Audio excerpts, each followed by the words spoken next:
أعوذ بالله من الشيطان الرجيم. بسم الله الرحمن الرحيم. إن أول بيت وضع للناس للذي ببكة مباركا وهدى للعالمين. صدق الله العظيم. رب اشرح لي صدري ويسر لي أمري واحلل عقدة من لساني يفقهوا قولي. رب زدني علما. سبحانك لا علم لنا إلا ما علمتنا إنك أنت العليم الحكيم. سورة آل عمران سلورم سپارہ آیات نمبر 96. إن أول بيت وضع للناس بشك أول بيت پکورونو کی وضع مقرر کړل شو للناس د خلقو د پاره للذي هغه ببکتا چې په مکه کې دی مبارکن برکت والدی وهدن او هدایت دی للعالمین د عالمونو د پاره. د مسلمانانو دا دعوه ده چې مونږه د ابراهیم علیه السلام سره مشابه یو او مونږ د ابراهیم علیه السلام په دین باندې یو هغه ته ډیر نږدې یو. يهوديانو په مسلمانانو باندې اعتراض وکړو. د اعتراض په تور باندې وی چې تاسو دا خبره کوئ چې مونږ د ابراهیم علیه السلام سره زیات مشابه یو. نو ابراهیم علیه السلام خپل وطن اصلي عراق او هغه پرې خودلی وو او شام ته هجرت کړو او بیا په شام کې اوسېدو. بچی پیدا شو هغه په شام کې وو. بیا په شام کې وفات شو. نو ابراهیم علیه السلام په شام کې اوسېدو او مونږ به بیت المقدس طرف ته کو. بیت الله شریف ته به مونږ نه کو بلکې شام کې ډیر زیات انبیاء علیهم السلام دفن دي. نو څومره انبیاء علیهم السلام چې نو هغه ټولو مونږ بیت المقدس طرف ته کړی دي. یعنی په مونږ کې بیت المقدس طرف ته مخ کړی دي، بیت الله شریف ته نه دي مخ کړی. نو مسلمانانو یا نبی علیه السلام باندې اعتراض وکړو چې تاسو دا وایي چې مونږ په ملت ابراهیمی باندې یو، مونږ ابراهیم علیه السلام ته زیات نږدې یو. نو ابراهیم علیه السلام خو بیت المقدس ته مونږ کړی دی، نو تاسو ولې بیت الله شریف ته مونږ کوئ؟ نو الله پاک جل شانه جواب وکړو چې ان اول بیت بشک اول پکورونو کې وضع چې مقرر کړل شوی دی للناس د خلقو د پاره للذي هغه دی ببکتا چې هغه په مکه کې. یعنی تاسو خدای اعتراض کوئ چې ابراهیم علیه السلام بیت المقدس ته مخ کړی دی، ته بیت الله ته ولې مخ کوئ؟ نو الله پاک جواب وکړو چې بیت الله شریف چې دی دا د بیت المقدس نه مخکې جوړ شوی. الله رب العزت چې کله د ځمکې او د اسمانونو د پیدا کېدو اراده کړې ده، نو لومبې الله رب العزت هوا پیدا کړه. چې کله الله هوا پیدا کړه، د هوا د پاسه اوبه پیدا کړي. چې کله د هوا د پاسه الله رب العزت اوبه پیدا کړي، بیا الله په خپل قدرت او طاقت سره د اوبه شاربلي. څنګه چې زنانه شملې شاربي او د شاربلو سره په هغې باندې زګ راشي، غوړي راشي، دکرنګې الله رب العزت د اوبه شاربلي. د هغې شاربلو د وجې نه په دې اوبو باندې زګ راغی. چې کله زګ راغی، د هغه زګ الله رب العزت را یو ځای کړو، د هغې نه د بیت الله شریف دا ځمکه جوړه کړه. بیت الله شریف دا کوټه چې کومه ده که نه، نو دغه ځمکه الله رب العزت د ټولو نه لومبی پیدا کړې ده. د هغې نه وروستو بیا الله رب العزت دا نوره ځمکه د دغې نه چې کوم دی پیدا کړل. نو بعضې روایتو کې دي چې حضرت آدم علیه السلام او حوا به کله دنیا ته راتلل، نو د دین مخکې الله رب العزت د خانه کعبې تعمیر په فرشتو باندې کړی. او بعضې روایتو کې دي چې نه، کله حضرت آدم علیه السلام دنیا ته راغی، یعنی د جنت نه راوویستلی شو حضرت آدم او حضرت حوا ابی، نو الله پاک جل شانه ورته حکم وکړو چې ته د الله زما کور جوړ کړه، زما د عبادت لپاره کور جوړ کړه. نو حضرت آدم علیه السلام چې څنګه راغی، نو لومبی کور یې بیت الله شریف جوړ کړی دی، بله کوټه په مخ ته ځمکه باندې نه وه. نو دا د پیغمبر د شان نه لرې نه ده، ځکه د پیغمبر د الله سره ډېر محبت وي. نو دا خبره ممکنه ده چې حضرت آدم علیه السلام د خپل کور نه لومبی د الله کور جوړ کړي. او دا مذهب د حضرت عبدالله بن عمر رضی الله عنه او د قتاده وغیره رحمه الله چې کوم دا مسلک دی چې هغوی وي لومبی کور په مخ ته ځمکه چې الله پاک آدم علیه السلام جوړ کړی دی د خپل کور نه مخکې، نو دا بیت الله شریف جوړ کړی دی. او حضرت علی رضی الله عنه وایي چې نه، حضرت آدم علیه السلام لومبې خپل ځان نه د پاتې کېدو لپاره ځای جوړ کړی دی، خو د الله په کورونو کې د ټولو نه لومبې کور چې حضرت آدم علیه السلام جوړ کړی دی نو هغه بیت الله شریف جوړ کړی دی.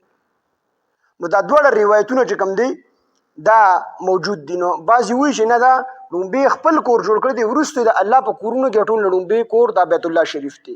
او بعضې وایي چې نه، لومبې بیت الله شریف جوړ کړی دی، خپل کور چې کوم دی وروسته جوړ کړی دی.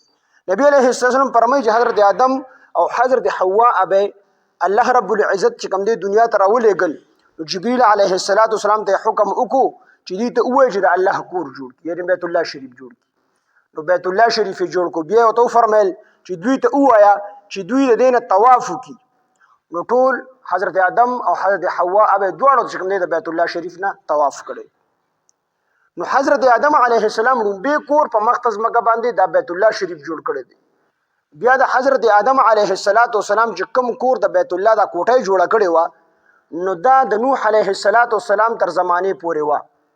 خو چې کله د نوح علیه السلام په زمانه کې سیلاب راغی، طوفان نوح چې ورته وي، په هغې کې ټوله دنیا چې کوم دی ختمه شوله، نو دا کوټه د بیت الله شریف دا پکې منهدمه شوله. نو دویم تعمیر بیا حضرت ابراهیم علیه السلام دوباره دا بیا جوړه کړل.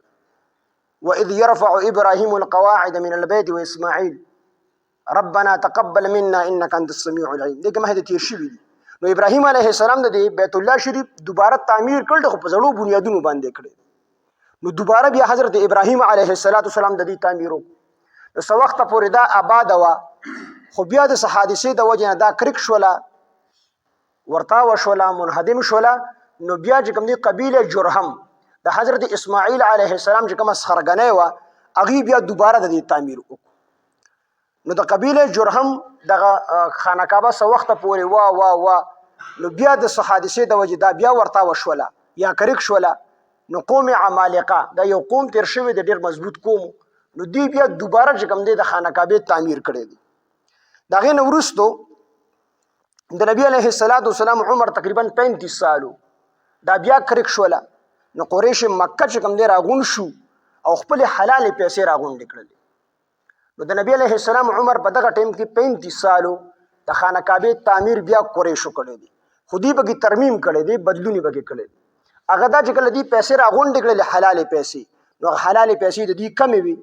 نو دوی داسې وکړل چې ابراهیم علیه السلام بیت الله شریف جوړ کړی، خو د بیت الله شریف د مخې ته لږه غونډه کې حصه چې د حتویم ورته وایي، د سورانو کې به تاسو لیدلي دا لږ غونډه کې ځای چې کوم بار دی، نو دی په خانه کعبه کې دننه راوستی، دا بهر نه و. نو دوی سره پیسې کمې وې، نو د حتیم اعتبار کو د بیت الله د دې کوټې نه د حتویم بار پرېښودو. او دویم ترمیم یې پکې دا وکړو چې ابراهیم علیه السلام 2 دروازې پرېښوي، یو مشرق ته بله مغرب ته، 2 دروازې وي. نو دوی د مغرب هغه دروازه بنده کړله قریشو، او د مشرق هغه دروازه پرېښودله. او دریم ترمیم یې پکې دا وکړو چې بیت الله شریف ته ځمکې سره مکمل اوارو.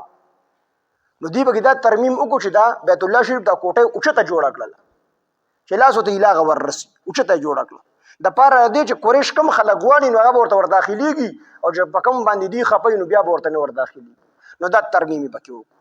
نو نبي علیه السلام یو بیا حضرت عایشې صدیقې رضی الله عنها ته وفرمایل چې زما زړه غواړي چې دا بیت الله شریف حضرت ابراهیم علیه السلام څنګه جوړ کړی، نو زما زړه غواړي چې اکه شانتې کړم، یعنې دا حتیم پکې رادننه کړم، مغرب ته دروازه دی بنده کړې چې هغه پکې کولو کړم، او بیت الله شریف ته ځمکې سره مکمل اوار جوړ کړم. زما زړه دا غواړي. خو دا نه مسلمانان شوي خلک دي، دوی به زړه کې وایي چې نبي علیه السلام په بیت الله کې مخبل تصرف وکړي، یعنې دی هم په خپله قبضه کې واغستو. نو د دې ویرې د وجې نه زه دا بیت الله نشم روانولی، دوباره یې نشم جوړولی. نو دا خواهش عایشې صدیقې رضی الله عنها ته نبی علیه السلام ښکاره کړی و چې زما زړه غواړي چې زه دا اکه شان چې څنګه ابراهیم جوړه کړې علیه السلام جوړه کړې په هغه طریقه جوړه کړم. خو دا خلک په وایي چې ده په بیت الله خپله قبضه وکړله، نو د دې یارې د وجې نه زه په دې کې ترمیم نشم کولی. نو څه وخت پس چې کله د خلفای راشدینو دور ختم شو، نو د حضرت عایشې صدیقې رضی الله عنها خوری عبدالله بن زبیر د هغه حکومت راغی په مکه مکرمه باندې. نو هغه دغه شانتې وکړل. عایشې رضی الله عنها ته وفرمیل د نبي علیه السلام خواهش ورته مخې ته کړو چې نبی علیه السلام فرمایلی چې زما زړه غواړي چې دا بیت الله شریف په هغه طریقه باندې جوړ کړم په کومه طریقه چې ابراهیم علیه السلام جوړ کړی. خو زه د خلکو د ګمان نه یریږم چې خلک په دا ګمان په ما باندې وکړي چې د الله پیغمبر د الله په کور کې تصرف کوي، په هغه هم په خپله قبضه کې واغسته. نو چې دا خواهش عبد الله بن زبیر رضی الله عنه ته عایشې صدیقې رضی الله عنها ښکاره کو، نو عبد الله بن زبیر اکه شانتې وکړل. حاتم یې پکې راګیر کو او دغه رنګې د مغرب چې کومه دروازه دی بنده کړې نو دروازه به کوم ویستله، یعنی بیت الله مکمل روانې کو، دوباره تعمیر کو. او څنګه چې ابراهیم علیه السلام د ځمکې سره پیوس جوړ کړی تک شان پیوس یې جوړ کو، دوه دروازې پکې پرېښودلې، د حتویم د عیسی سره د بیت الله په دې کوټه کې راګیره کړل.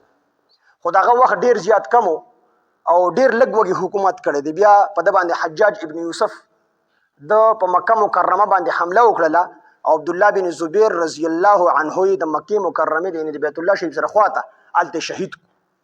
او دا کوټه بیا د دې وجې نه روانه کړله چې خلک بیا به د عبدالله بن زبیر حجاج بن یوسف دا سوچ وکړو چې خلک په بیا عبدالله بن زبیر ته د دې نسبت کوي، یعنی د ده نوم به کېږي تر قیامته پورې خلک به د عبدالله بن زبیر د نبي علیه السلام خواهش پوره کړی و.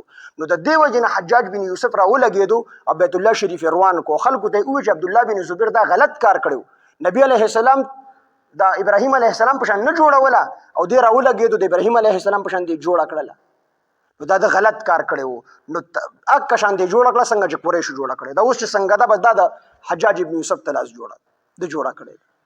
بیا څه وخت پس خلک بادشاهان چې کوم دی راولګېدل، هغوی وی چې موږ په دې کې بیا دوباره روانو، دوباره چې کوم دی جوړو.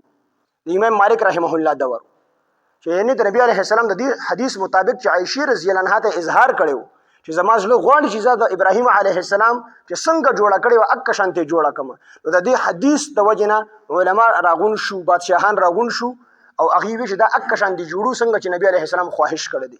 خو امام مالک رحمه الله فتوا ورکړه چې دا ټیک نه دي. هغه وی دا ځکه ټیک نه دي چې کو ته په دې کې ترمیم وکړي، یعنې روانه یې کې دوباره چې کوم دی جوړه کړي، نو دا خو بیا یو کلونه غونډه کې جوړه شي. هر بادشاه به راځي او د خپل نوم دپاره به خانقاه رواني او بیا به یې جوړي. چې کوم بادشاه راځي نو هغه به رواني جوړي به دا به خلکو له چې کوم دی یو لوبو ټوک یو څیز جوړ شي. د دې وجې نه هغه فتوا ورکړله چې د دې روانول او دوباره جوړول ټیک نه دي. نو اوس پکې مرمت چالو وي خو شکل د خانقاه نه بدلېږي. څنګه چې حجاج بن یوسف جوړه کړې ده نو اکه شانتې جوړه ده. نو دا د لومبې کور چې کوم الله پاک جل شانه په مخ ته ځمکه باندې جوړ شوی دی نو هغه بیت الله جوړ شوی دی. نو دې کې دغه یهودو ته جواب الله پاک ورکړی دی چې بیت المقدس ته خو نورو انبیاو مخکو، خو بیت المقدس ته الله په کورونو کې د ټولو نه لومبې کور نه دی، بلکې د ټولو نه لومبې کور چې الله جوړ کړی دی نو هغه بیت الله شریف چې کوم دی حضرت آدم علیه السلام دغه تعمیر کړی دی. بلکې یو صحابي ته نبی علیه السلام ابو ذر رضی الله عنه دی غالبا، هغه د نبی علیه السلام نه تپوس کوي چې د الله پیغمبر په مخ ته ځمکه د ټولو نه لومبې کور د چا جوړ شوی، لومبې کور کم جوړ شوی دی، یعنی په مخ ته ځمکه د الله په کورونو کې د ټولو نه لومبې کور کم جوړ شوی دی. نو نبی علیه السلام ورته وفرمیل مسجد حرام یعنی بیت الله شریف. بیا تاسو کو د الله پیغمبر دویم کم کور جوړ شوی دی نو هغه نبی علیه السلام جواب ورکړو بیت المقدس. نو صحابي ابو ذر رضی الله عنه بیا تاسو کې د الله پیغمبر د دې دوه کورونو په منځ کې زمانه څومره تیر شوی ده.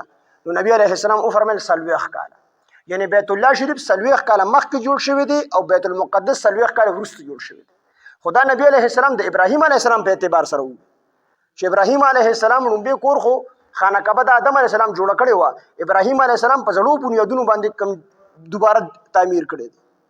نو د بیت الله شریف دوباره تعمیر ابراهیم علیه السلام کړی دی دوباره، او د بیت المقدس لومبې تعمیر دا ابراهیم علیه السلام کړی دی.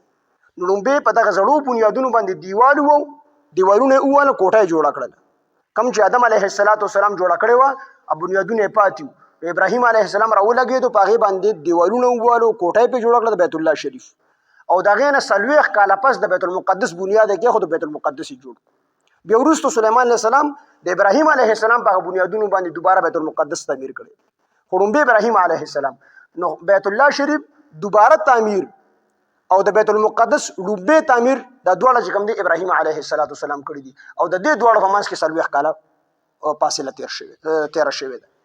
نو ځکه الله پاک فرمایي چې ان اوله بېشکه لومبې بیت په کورونو کې، ان اوله بیت بېشکه لومبې په کورونو کې، نه د الله په کورونو کې وضع چې مقرر کړل شي وو للناس د خلکو د پاره للذي هغه دی ببکتا چې په مکه کې دی بکه او مکه د یو سیز دی ببکتا چې په مکه کې دی دا مکه چې کوم دی نوم ته ویل شي نوم دا مکه چې کوم دی د ټولې دنیا نوم دی څنګه چې دا نوم د انسان منځ دی تک شن د مکه د ټولې دنیا منځ دی او څنګه چې د دې نوم په ذریعہ باندې ماشوم ته د مور په خېټه کې خوراک ملاویږي د تربیت کیږي د کشن د مکه د وجنه د بیت الله شریف ته وجنه د ټول انسانانو مسلمانانو روحاني تربیت کیږي نو د دې وجنه دې ته کوم دی مکه او بکه ویلي مبارکن برکت والدی نو مبارک زید برکت څه مطلب برکت مطلب زیاتېدل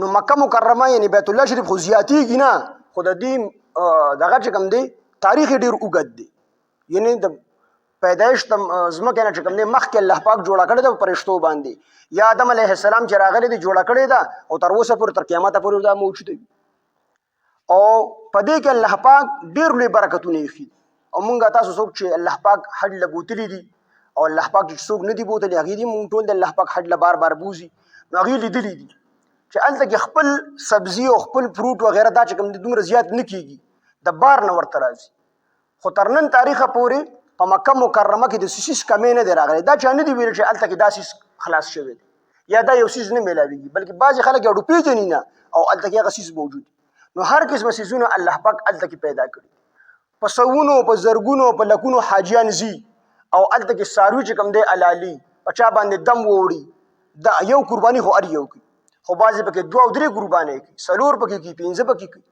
دا دومره څاروي خو تر نن تاریخه هلته چا دا نه دي اورېدلي چې دلته کې څاروي قات شوي دي بل نه ولا راوغواړي میوه چې کوم دی پکې نه ختمېږي یجبع علیه ثمرات کل شی ثمرات کل شی دا هر یو څیز چې کوم دی میوې هر یو څیز هلته کې میلاویږي ثمرات شجرتین نه دی ویلي چې د میوو د ونو میوې هلته میلاویږي بلکې هر قسمه څیز دا بتا ته چې کوم دی په مکه مکرمه کې ملاویږي مدینه منوره کې ملاویږي نو هغې کې الله پاک برکات ایښي دي او دغه رنګې د اجرونه ثوابونه هم ډېر دي مسجد نبوي کې چې د یو مونځ وکړو یو په 50,000 دی بیت الله شریف کې چې د یو مونځ وکړو یو په 1 لاک باندې نو برکتونه پکې الله پاک ایښي وهدن او هدایت دی للعالمین د عالمونو دپاره نو هدایت هم هلته کې دی سړی یو پیر لړ شي نو هغه زړی بار بار دا غواړي چې زه بار بار دغه پاک ځای ته تللی د هغې په دیدن باندې څوک مړېږي نه ان اول بیت بېشکه ړومبې کور په کورونو کې وضع چې مقرر کړل شوی و للناس د خلکو دپاره للذي هغه دی چې ببکته په مکه کې دی مبارکن برکت والا دی وهدن او هدایت دی للعالمین د عالمونو دپاره ان اول بیت بېشکه ړومبې کور په کورونو کې وضع چې مقرر کړل شوی و للناس د خلکو دپاره للذي هغه دی ببکته چې مکه کې دی مبارکن برکت والا دی وهدن او هدایت دی للعالمین د عالمونو دپاره الحمد لله رب العالمين والعاقبة للمتقين والصلاة والسلام على سيد الأنبياء والمرسلين وعلى آله وأصحابه أجمعين ربنا تقبل منا إنك أنت السميع العليم إله العالمين تزمون رازش الله زمون لوی واړه ټول ګناهونه معاف کړي خدای زمون څومره غلطي کوتاهي شوي الله مونږ ته معاف کړي الله مونږ ټولو ته د قرآن فهم او د قرآن پوهه راکړي الله مونږ ټول په قرآن مجید باندې پوهه کړي اله العالمین مونږ ټولو ته په قرآن مجید د عمل کولو توفیق او طاقت راکړي الله زمونږ د ټولو براه راست تربیت وفرمایي الله زمونږ روحاني او جسماني تربیت وفرمایي اله العالمین زمونږ د ټولو نه راضي شي الله چې کله ران راضي شي بیا رانه خفه مشي الله هغې پورې مونږ له مرګ مه راولي تر څو ته زمونږ نه راضي شوي نه الله د رمضان مبارکه میاشت روان دی اله العالمین مونږ ټول رمضان مبارک ته ورسوي اله العالمین دې ورځو کې دې میاشتو کې زمونږ دپاره برکت واچوي اله العالمین خیر خیریت او عافیت سره مونږ ټول رمضان مبارک ته ورسوي اله العالمین زمونږ د ټولو نه راضي شي خاتمه بالخیر او بالایمان کې په وخت ځن قدر مو د زړه په صدق سره په ژبه دا کلمه چې ولیو کې لا اله الا الله محمد